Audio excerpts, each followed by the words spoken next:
YouTube, we're back, ASH26, and where we just left off was we were cutting out this part so that we could get the receiver down low so we would clear this mechanism. And as you can see, we've got that piece most of the way out.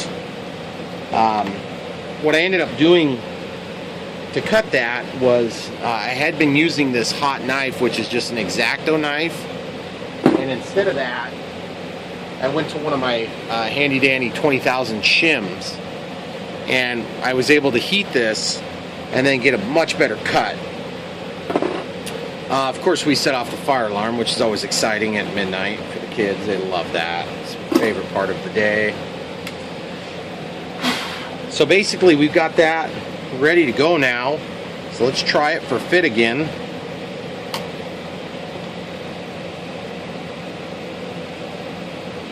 Really would advise against dinking around with these antennas this much, but I don't know exactly that there's a whole lot you can do about it. Okay, so as you can see, it's not loose, but now we have a little bit of flexibility to drop it down just a little bit further, which is pretty much what I wanted. I just don't know if we're far enough down though. It looks like we're still kind of propped up on the edge of that wood maybe. So we might need to just take a little bit more out. Looks like we need just a touch more there.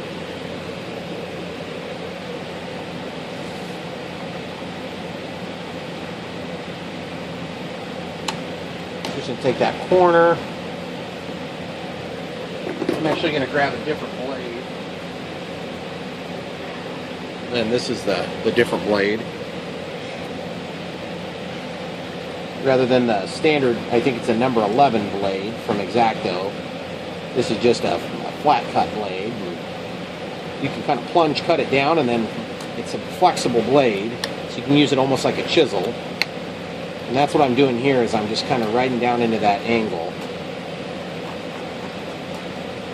And that'll allow me to get that material out, and then I can turn it on its side and push. Just like that.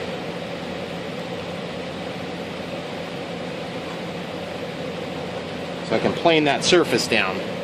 See how it's sharp on the face of it. So time to vacuum.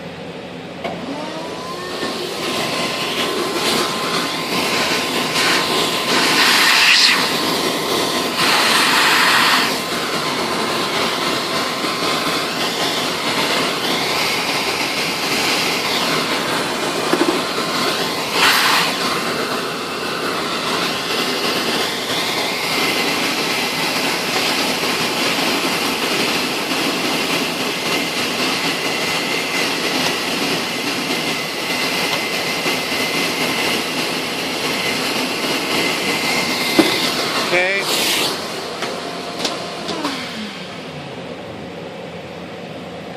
So now you can see, guys, what's happened there is it's just basically a smooth spot.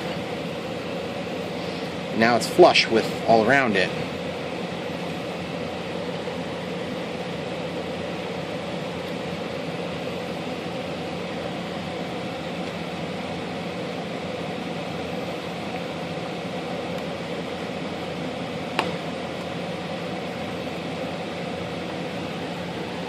So we're still high on the edge of something.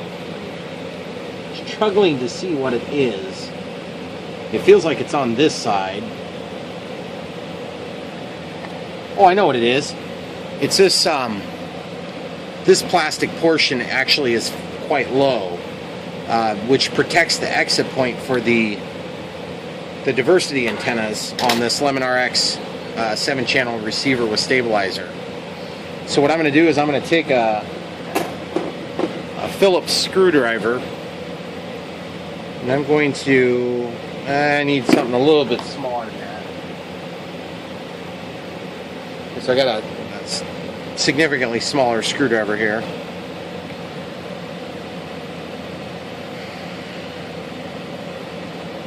Just basically going to take these two screws out. I hate to take these screws out because it always seems like the cabinet's stripped out a little bit. So I can't implore you enough, put them on a magnet or something, you'll lose them. They're dinky.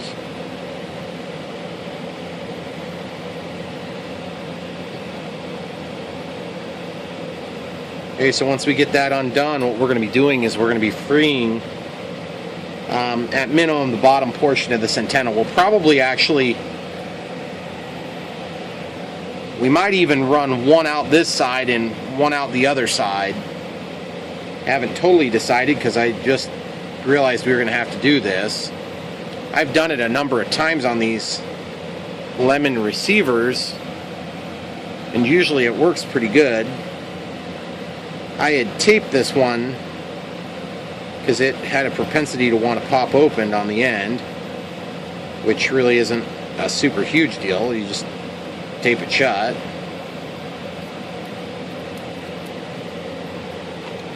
And by the way, I've had really good luck with Lemon RX. So if you're wanting my endorsement, you got it. I really like the product. About the only thing I don't like is they send it in this plastic bag and they say less packaging or saving the planet or some stupid thing like that. And I'm like, why don't you just get my parts to me and then, you know, we'll work out the saving the planet another way. Because I've had a couple cases that have been broken. And that's one thing I can say about Lemon is it's kind of like, you know, you get these cheaper components, it's a little bit harder to get support on them. So you just sort of have to understand that when you get them. But there's a lot of people that use them, and I've been very, very happy with them. Okay, so you see you got two antennas here. By the way, those are replaceable antennas. I usually keep a couple of them on hand. And it's quite easy to replace them if the antenna clips on there as it's supposed to. My experience is that they don't always do that.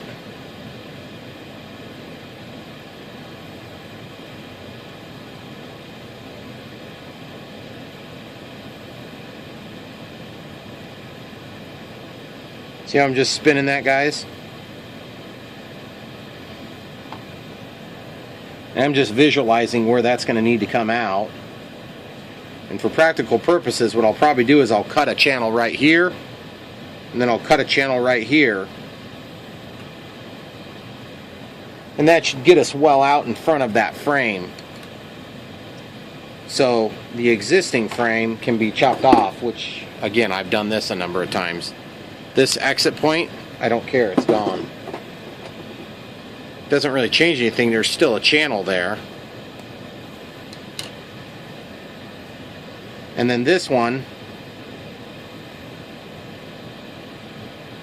many times I'll put the antennas out the end like this. I'll just clip that off too. So now this is another time when I'm going to use hot wire. So I'm going to heat this up. I don't have to worry about the fire alarm anymore.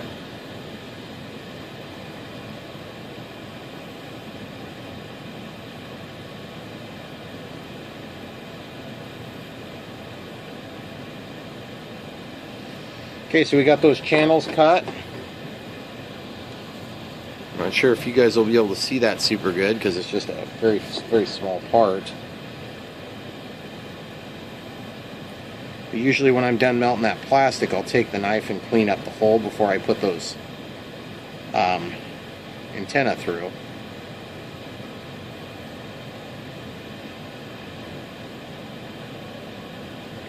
And guys, the most vulnerable spot on this receiver is the antenna, so be super careful with this step.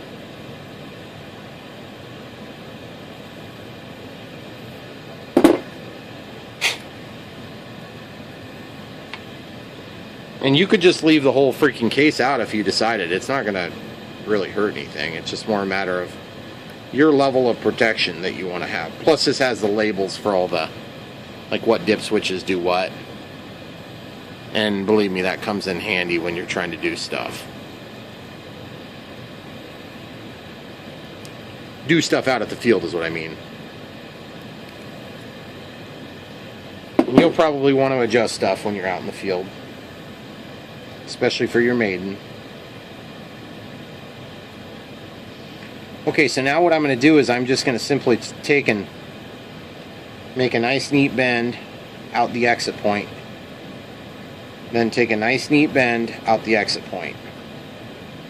If your antennas are too long, you can coil them up wherever you need to coil them up, but you just got to be careful not to damage anything doing that. So this is the part where it gets tricky, because now you have to make a decision. Do I want to transfer that same melted point? Do you want to transfer that same melted point onto the back of the cabinet? And in this case, I might actually do that, just to be on the extra secure side, because I don't want to have a problem with this later. It's so easy to do it. If you're already dug in like this, it takes an extra 10 seconds.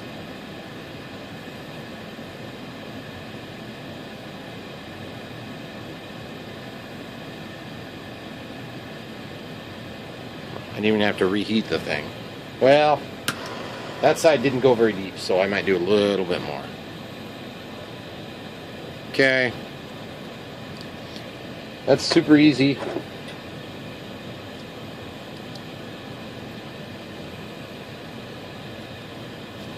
I mean, it'd be nice if you didn't have to do it, but at the same time, I totally understand. That's a pretty honest thing. Okay, so now let's put the case back on in case we want to protect it.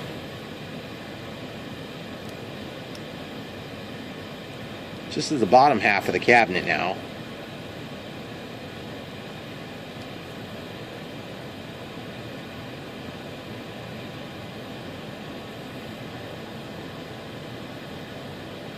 So now I can verify that the wires are where they need to be.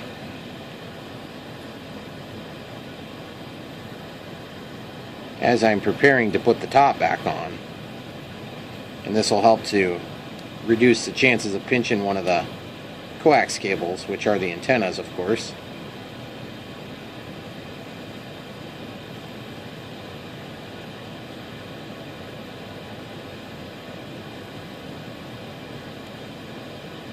Okay, so once you get that little socket through, then you can go ahead and get that closed up. And then that'll hold everything kind of where it needs to be. Now you go back to your little ridiculous magnet that's holding your little dinky screws.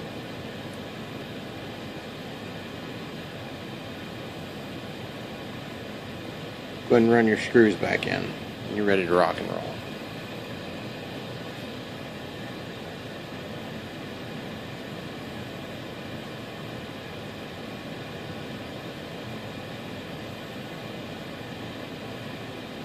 Okay, so with that, I'm going to go ahead and grab some tape. And this tape is going to help us to protect the cabinet by holding it shut. Now, you wouldn't have to tape this shut, but mine just had that propensity to pop open for some reason on this one particular cabinet. I'm not sure why that is. But as far as I'm concerned, all is forgiven to Lemon because they make such a good thing. For such a good price, really. I can tolerate that. It's a problem with the case, not a problem with the receiver that I know of. Okay. Alright, so now that's ready to go, and you can see what we can do now is we have one antenna one way, one antenna the other. And you want these antennae at 90 degrees of each other. Okay? So if one's going this way, the other one needs to go this way or this way. So up and down. So just think of the three axes of controls on your plane. You've got your pitch, roll, and yaw axis. So those are the three axes that you're working with here. And so you'll want to pick and more or less assign each of those axes. And obviously you only got two antennas, so you got to pick two axes. And that's what I mean by that. So right now, we would technically be in two axes because we're vertical and we're forward. But I don't know that I want to leave it like that. And the other thing is you want to try to avoid being right up against the LiPo because the LiPo can, I can't remember for sure. I know that the ESC will tend to screw with potential radio waves passing through. I know that carbon fibers definitely will impact your performance of your antennas for RF. But I don't know about composite. I don't think anything really particularly bad about composite. So it should be okay to go right up along the side and get pretty good throughput on there. So what I've done in the past is I'll just tape those along, but I want to wait and make sure I can get my wires where I need the wires before I start taping stuff down. So now I need to get this electronic speed control over here, and obviously I don't want to put it on top. That just looks horrible. If I put it underneath, then you got to keep in mind I'll be lifting this, and that's not the end of the world, but I'm not crazy about it. I think the best bet would be to come out with that other wire. That'd be the best choice if I can get it to work. So what I'm going to do next is, I'm not sure I'm going to pull it back through, but I'm going to probably, at minimum, I want to try to feed it back through. Now I'm going to need enough slack to where I'm going to have to pull it back through, aren't I? Now I'm just kind of working blind here a little bit. You guys remember all the trouble we went through to get this in there? Kind of pains me to have to push this back through, but it is what it is. How many other things have we redone on this project?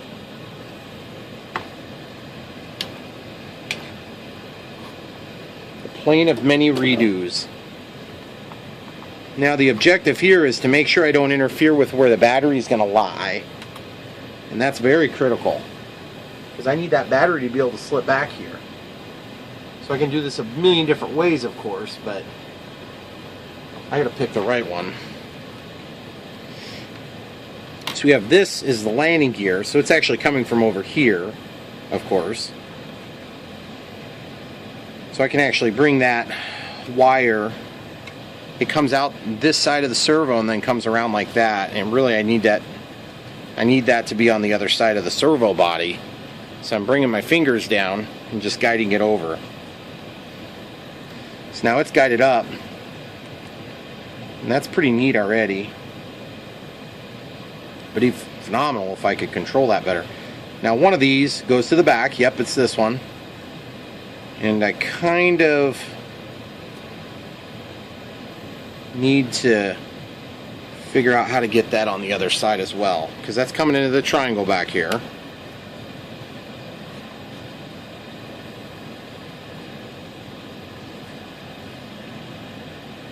Right now I'm not on the right side of the servo, and now I am on the right side of the servo. And it would appear that I'm pulling some slack toward me, which is not exactly what I want to do. But the more weight I can get from the end, I suppose that would be somewhat critical right now. Because look how much I got out of there. Jeez. Didn't realize there was that much extra back there. So now this is the throttle channel. So I'm going to go ahead and get that one plugged in. Oop, don't want to have any tangles in it. So throttle for us is the second one over.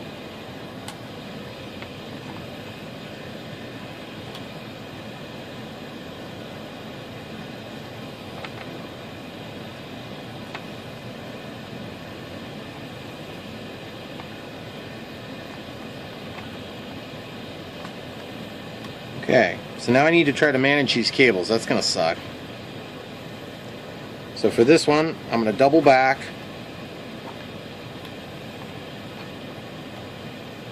I need to try to make a loop out of it. It's going to be kind of challenging.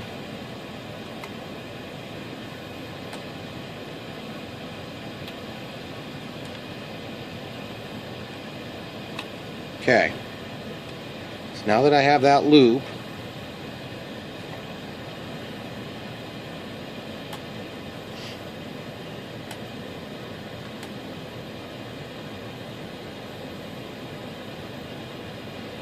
I think I need to figure out what I'm going to do with my servo wires going to the back now. So let's just stick these forceps in here, and that'll hold those wires for a second while I go grab the others.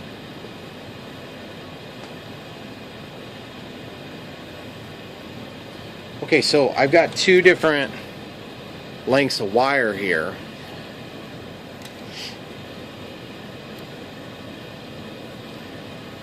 And I don't know if they're going to go to either side or what, but there's not going to be enough excess to be part of that bundle.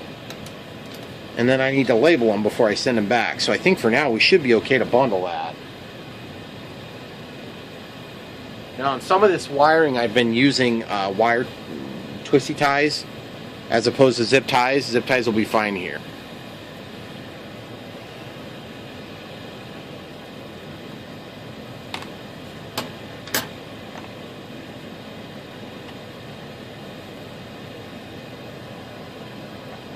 Okay, so I'm going to try to tie this and then stick it behind that servo.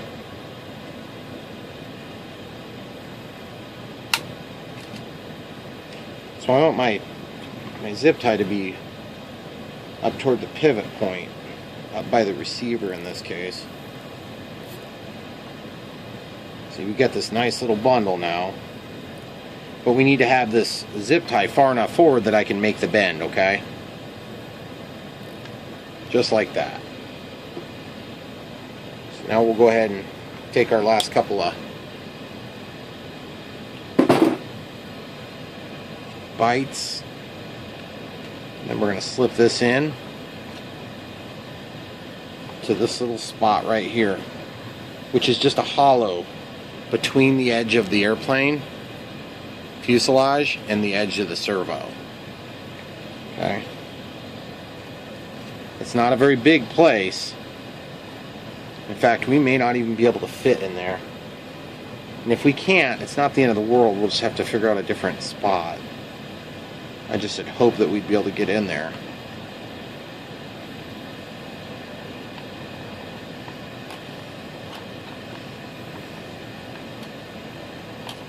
It's also something where I could probably like loosen the screws, get it started, and then come back and tighten the screws once we get it in there. Because it won't damage the wires by torsioning to the side. We do have to have these wires out of the way so we can get our battery in here though, because the battery is going to go right underneath.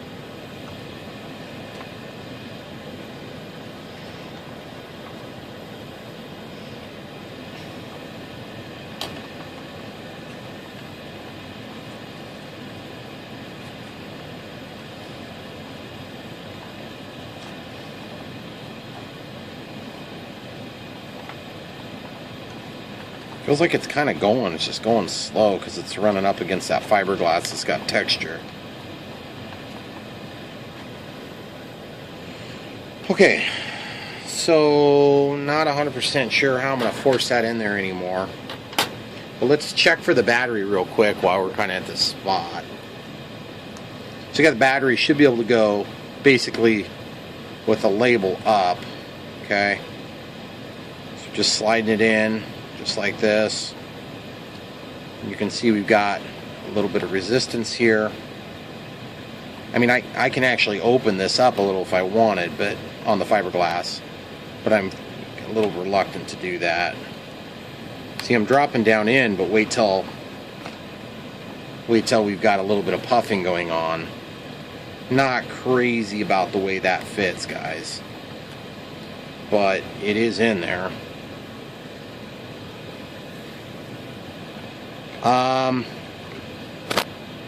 We're not going to hit the motor there either.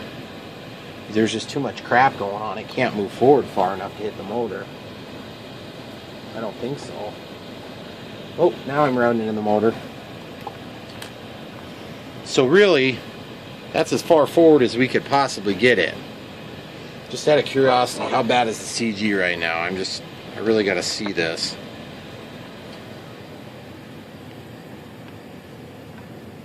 Yep, it's still not there, but we're actually a little bit better than we were before.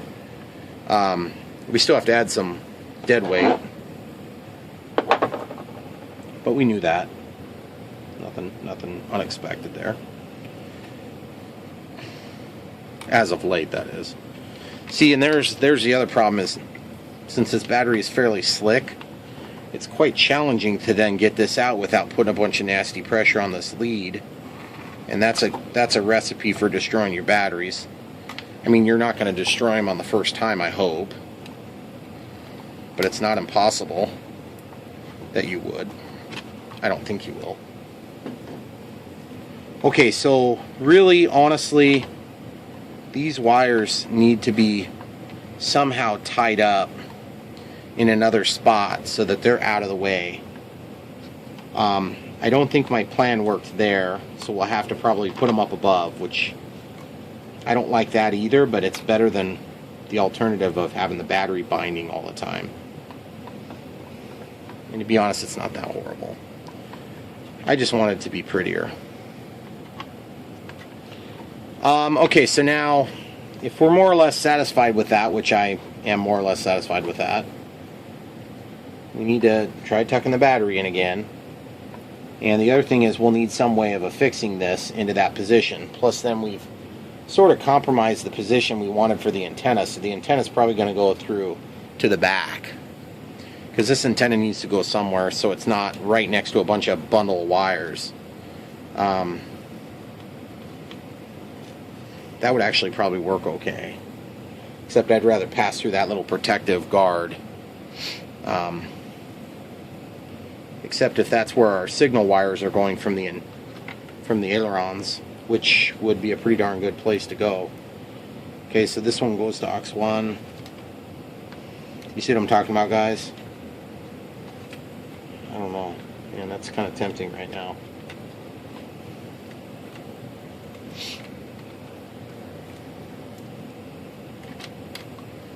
These labels are going to have to probably go,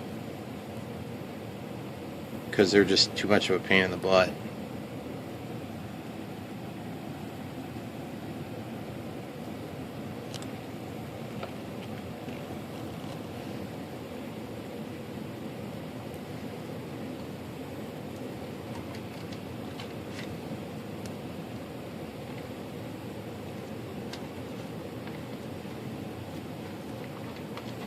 Let's see how hard that is real quick. That is a real pain in the butt. A huge pain in the butt. However, if we had a cable that was shot back there, that'd be a pretty good way to protect the cable, wouldn't it now? I think I like that. I wonder how much length I would need to get over there. Would I need this much?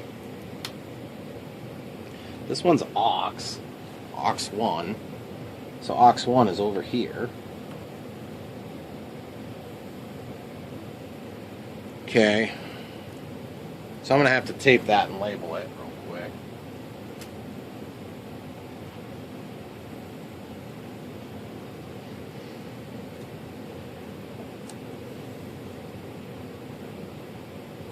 Aux 1.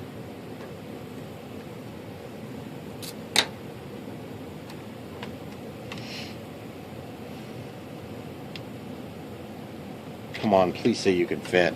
It's not going to fit that way. I'll have to go the other way with it, guys. Because the female connector is too large, or whatever, male or female, I can never tell on these things. So I'm going to do it like this. Okay. Forceps. Pick that up. Pull it through.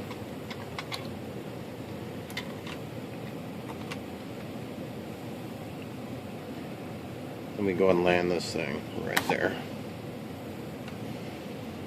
And then the other one will do the same thing too, except to the other side, of course. That antenna is just right where I don't want it to be right now, because of all this crap over here. This is definitely going to get tied into that bundle, though. Guys, we're about to run out of memory again. We're getting there within about a minute. And so, gosh, I hope this next video is the last one. That'd be so nice, wouldn't it? I keep thinking that, and then I'm like, wait, that's what I thought like 5 videos ago. Seems like my video series are getting longer and more ridiculous every time. That's not cool. It's a dangerous trend. Okay. So we'll just ratchet that out a couple more and then tuck it down. So guys, I really appreciate you watching. Thanks for being a part of this experience. I hope you decide to give me a like and subscribe. I would appreciate it very much. Part number 6 coming up. Thanks for watching. Or part number 7. This is part number 7, that's right. Thanks for watching. Come back for more.